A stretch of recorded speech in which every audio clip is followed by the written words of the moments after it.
Who wants graceful aging? I think everyone, right? आज हम बात करेंगे ग्रेसफुल एजिंग के बारे में। कैसे हम अपनी बॉडी को, अपने फेस को, अपने माइंड को फॉरएवर यंग बना सकते हैं। एजिंग का मतलब सिर्फ रिंकल्स नहीं होते हैं। एजिंग का मतलब होता है आपकी स्टेमिना, आपका स्ट्रेस मैनेजमेंट, आपकी माइंड की एक्टिविटी, ये सारी चीज़ें एजिंग में इंक्लूडेड होती हैं। आउटर अपीयरेंस से ज़्यादा हम इंटरनली कितने स्ट्रॉन्ग हैं, कितना ग्रेसफुली एज कर रहे हैं, वो इम्पोर्टेंस रखता है। हर साल हमारा बर्थडे आता है, एक साल हमारी एज कम हो जाती है और एक साल हम और एजेड हो जाते हैं, पर इसका मतलब ये नहीं कि हम बर्थडे मनाना छोड़ देते हैं। We celebrate our birthdays every time, right? तो ऐसे ही हमारी जो एजिंग प्रोसेस है उसको हमें ग्रेसफुल बनाना है, और ग्रेसफुल बनाने के लिए हमें कुछ चीज़ों का ध्यान रखना है। बहुत ही सिंपल है और आज की वीडियो में मैं यही बात बताने वाली हूँ। Points to remember for graceful aging. Number 1, nourishment.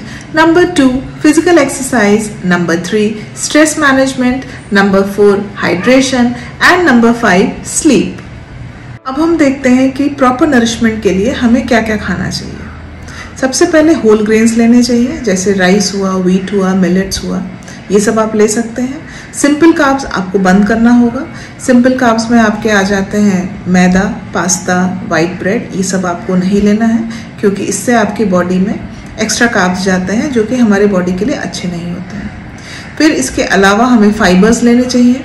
Fibres हमें वेजिटेबल से मिलते हैं, फ्रूट से मिलते हैं और होल ग्रेन से भी मिलते हैं, तो वो लेना चाहिए, क्योंकि फाइबर से हमारा जो डाइजेस्टिव प्रोसेस है वो अच्छा रहता है। अगर डाइजेशन का इश्यूज़ नहीं है, हमारी गट हेल्थ बहुत अच्छी है, तो हमारे स्किन पे ग्लो रहता है और हमारे इंटरनली जो ऑर्गन्स हैं वो सही से काम करते हैं। फिर इसके साथ हमें पानी की जो मात्रा है वो बढ़ा के रखनी चाहिए, जैसे 7 to 8 ग्लासेस ऑफ वाटर चाहिए रहता है एक नॉर्मल एडल्ट के लिए। पर 20 kg 1 litre of water is needed. तो अगर आप 60 kg के हैं तो 3 लीटर मिनिमम आपको वाटर लेना है, लेकिन ये डिपेंड करता है, ये इंक्रीज़ हो सकता है अगर आप जिम एक्टिविटी कर रहे हैं या आप रनिंग कर रहे हैं या आप कोई ऐसा काम कर रहे हैं जहाँ आपको स्वेटिंग बहुत ज़्यादा हो, तो आपको पानी थोड़ा बढ़ाना पड़ता है, और सीजन्स के हिसाब से भी ये पानी बढ़ता रहता है। अब हम बात करेंगे कि अपने डाइट में हमें वेजिटेबल्स और फ्रूट्स की मात्रा को बढ़ाना है, क्योंकि फ्रूट्स और वेजिटेबल से हमें एंटीऑक्सीडेंट्स मिलते हैं, मिनरल्स मिलते हैं, विटामिन्स मिलते हैं। जो डायबिटिक है वो फ्रूट्स ज़्यादा नहीं ले सकते, लेकिन नॉर्मल कंडीशन में नॉर्मल इंसान सारे फ्रूट्स ले सकते हैं। और इसके बाद आता है प्रीबायोटिक्स और प्रोबायोटिक्स। प्रोबायोटिक्स में आती है हमारी दही, कर्ड, योगर्ट, और जितने भी फर्मेंटेड फूड्स होते हैं, जैसे ढोकला हुआ, डोसा हुआ, इडली हुआ, ये सब हमारे फर्मेंटेड फूड है, ये भी प्रोबायोटिक्स में आता है। इसका होता है प्रोबायोटिक्स की वजह से क्या होता है कि हमारी जो बॉडी के गट बैक्टीरिया के जो गुड माइक्रोबायोम है उनकी जो पॉपुलेशन है वो बढ़ती है, और इसकी वजह से जो हमारे डाइजेस्टिव इश्यूज़ हैं वो हमको नहीं होते हैं और डाइजेशन हमारा बहुत अच्छा रहता है। तो प्रोबायोटिक्स आप बढ़ा सकते हैं अपने डाइट में। प्रीबायोटिक्स भी लेना चाहिए। Prebiotics are food of probiotics. तो प्रीबायोटिक्स में क्या क्या आता है, जितने भी हमारे अनियन है, गार्लिक है, जितने भी हमारे वेजिटेबल्स हैं, ये हमारे प्रीबायोटिक में आते हैं, तो वो लेना चाहिए। हेल्दी फैट्स भी लेना चाहिए। हेल्दी फैट्स में हमारा ऑलिव ऑयल है, एवोकाडो है, वॉलनट्स हैं, सीड्स हैं, चिया सीड्स हुए, फ्लैक्स सीड्स हुए, ये सब हमारे हेल्दी फैट्स में आते हैं। हेल्दी फैट में हमारा प्योर घी भी आता है, उसकी वजह से हमारे स्किन पे ग्लो रहता है और हमारी बोन्स भी मजबूत रहती हैं। इसके अलावा जितने भी तरह की शुगरी ड्रिंक्स होती हैं, जैसे सॉफ्ट ड्रिंक्स हुई या स्क्वैशेस हुए या मार्केट के फ्रूट जूसेस हुए, इन्हें नहीं लेना चाहिए, क्योंकि इसमें बहुत ज़्यादा शुगर होती है। स्पेशली जो फ्रुक्टोज होती है वो हमारे लीवर के लिए, हमारे डाइजेशन के लिए बहुत अच्छी नहीं होती है, और इसकी वजह से अगर हमारे लीवर में इशू है, डाइजेशन में इशू है, तो हमारे फेस पे पिंपल्स होना, डार्क लाइंस आना, झाइयाँ जिसे कहते हैं, वो होती है, वो चाहिए। इसके अलावा जितने भी पैकेज फ्रूट्स होते हैं, जितने भी प्रोसेस फूड्स होते हैं, जितने भी जंक फूड्स होते हैं, नहीं होता है। ये तो हमारे हो गया न्यूट्रिशन, जो हमें खाना चाहिए, नरिशमेंट, जिसकी वजह से हमारे फेस पे ग्लो रहता है, हमारा जो एजिंग प्रोसेस है वो ग्रेसफुल होता है, हमारे बॉडी के जितने भी ऑर्गन्स हैं वो सही से काम करते हैं, और इसकी वजह से हमारा माइंड भी सही रहता है। सेकेंड स्टेप जो कि बहुत इंपॉर्टेंट है हमारी ग्रेसफुल एजिंग के लिए, हमारी वाइटैलिटी के लिए, वो है एक्सरसाइज। फिजिकल एक्टिविटी बहुत इंपॉर्टेंट होती है क्योंकि इससे आपकी बॉडी का मेटाबॉलिज्म बढ़ा रहता है, आपकी हार्ट की एक्टिविटी अच्छी रहती है, आपकी मसल की पावर बनी रहती है, आपकी बोन्स की एक्टिविटी होती है। तो फिजिकल एक्टिविटी बहुत इंपॉर्टेंट होती है। फिजिकल एक्टिविटी में आप कोई भी एक्टिविटी कर सकते हैं। आप वॉकिंग कर सकते हैं, जॉगिंग कर सकते हैं, रनिंग कर सकते हैं, कोई स्पोर्ट्स एक्टिविटी ज्वाइन कर सकते हैं, आप स्विमिंग भी जा सकते हैं। लेडीज़ के लिए बेस्ट होता है योगा या जुम्बा क्लासेस। डेली हमें एटलीस्ट 45 मिनट्स टू 1 आवर का फिजिकल एक्टिविटी करनी चाहिए। अब कुछ लेडीज़ ये कहती हैं कि मैं घर में दिन भर काम करती हूँ, मैं दिन भर वॉक करती हूँ, वो हमारी एक्सरसाइज हो गई, लेकिन वो हमारी एक्सरसाइज नहीं होती है। फिजिकली एक्टिव होना और फिजिकल एक्सरसाइज करना दोनों चीज़ें अलग होती हैं। दिन भर काम करने से वो हमारी एक्सरसाइज नहीं होती। ये बात अच्छी है कि आप दिन भर बिजी रहते हैं, दिन भर आप हिलते डुलते रहते हैं, वो अच्छा है, मूवमेंट आपकी बॉडी का होता रहता है। लेकिन अगर आपको प्रॉपर बेनिफिट चाहिए तो आपको प्रॉपर कोई फिजिकल एक्टिविटी करनी पड़ेगी। अगर आप बिगिनर हैं, आप स्टार्ट कर रहे हैं अभी, तो आप वॉकिंग से स्टार्ट कर सकते हैं। Always start with small steps, baby steps. तो आप उससे स्टार्ट कर सकते हैं। 30 मिनट्स की वॉकिंग करिए। अगर आप घर से बाहर नहीं जा सकते तो घर के चारों तरफ चक्कर लगाइए, और वो भी नहीं कर सकते तो सीढ़ी ऊपर नीचे करिए, बट कुछ मूवमेंट करिए। स्टार्ट करिए 10 मिनट से, 15 मिनट से, और धीरे धीरे उसको बढ़ाइए। और फाइनली आपकी एक स्टेज ऐसी आ जाएगी कि आप आराम से रनिंग भी कर लेंगे। तो फिजिकल एक्टिविटी हमारी बॉडी के लिए, हमारे फेस के लिए, सबके लिए बहुत अच्छी होती है। फिजिकल एक्टिविटी से एक और फ़ायदा होता है, हम स्वेट आउट करते हैं। जब स्वेट आउट करते हैं तो हमारी बॉडी का ये नेचुरल डिटॉक्सिफिकेशन प्रोसेस होता है। लेकिन फिजिकल एक्टिविटी बहुत इंपॉर्टेंट है आपकी हेल्थ के लिए।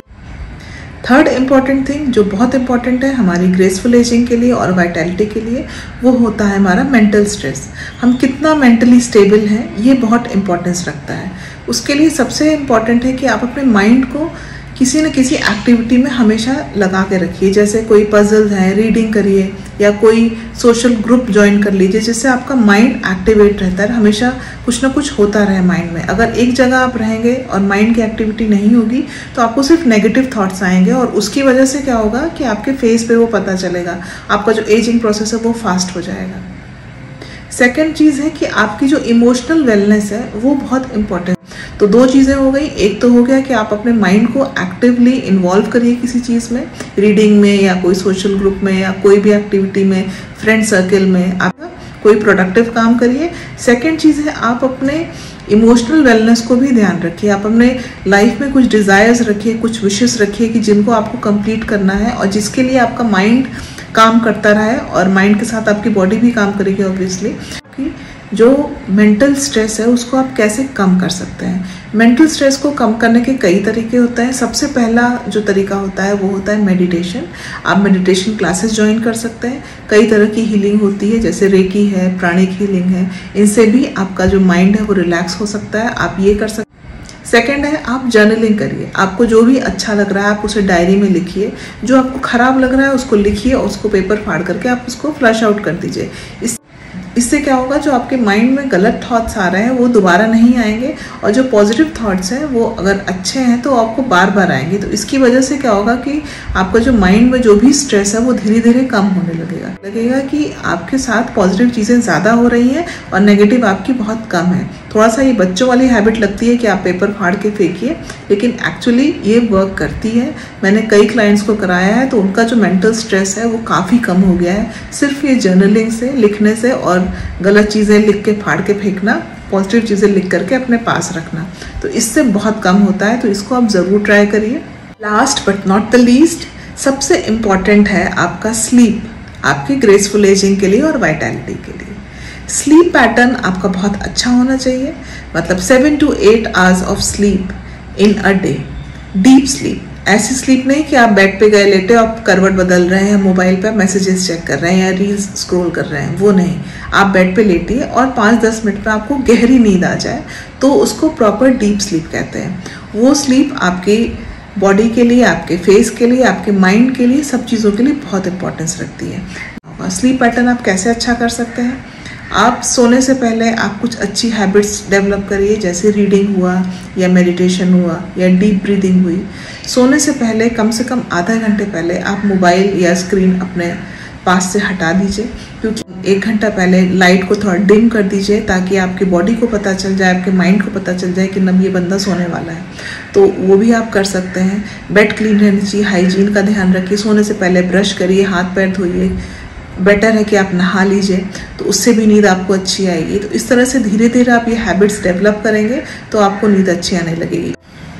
ग्रेसफुल एजिंग एंड वाइटलिटी के लिए क्या क्या चीज़ें चाहिए मैंने सब इस वीडियो में डिस्कस किया है। इसके साथ साथ एक चीज़ बहुत इंपॉर्टेंट होती है, सेल्फ केयर और एक्सेप्टेंस। आपको एक्सेप्ट करना पड़ेगा कि आपकी एज बढ़ रही है, तो आपके फेस पे थोड़ा सा ग्लो कम हो जाएगा, आपकी बॉडी थोड़ा सा वीक हो जाएगी, ये आपको एक्सेप्ट करना पड़ेगा। सेकेंड चीज़ है सेल्फ लव।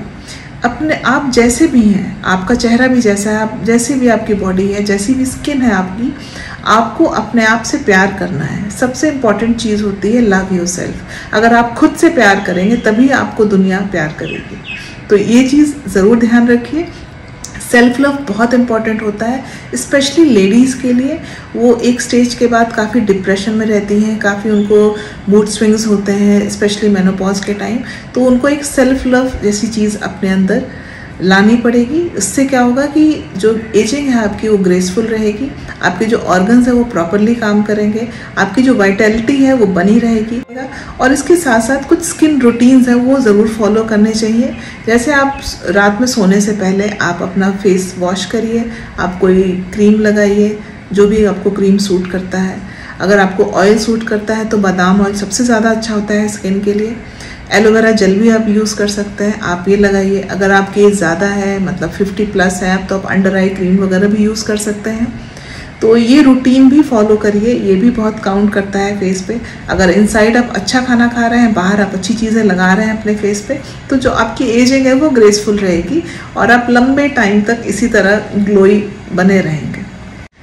मेरा वीडियो उन लोगों के साथ ज़रूर शेयर करिए जो चाहते हैं कि ग्रेसफुल एजिंग हो। लाइक करिए, कमेंट करिए, कोई क्वेश्चन हो तो भी मुझसे पूछिए। अगर आपको पर्सनल गाइडेंस चाहिए तो आप कंसल्टेशन बुक कर सकते हैं, डिस्क्रिप्शन मैंने लिंक दिया हुआ। अगर आप मेरा व्हाट्सएप ग्रुप ज्वाइन करना चाहते हैं हेल्थ टिप्स के लिए तो वो भी आप ज्वाइन कर सकते हैं। तो चलिए फिर नेक्स्ट वीडियो में मिलते हैं, तब तक स्टे हैप्पी, स्टे हेल्दी।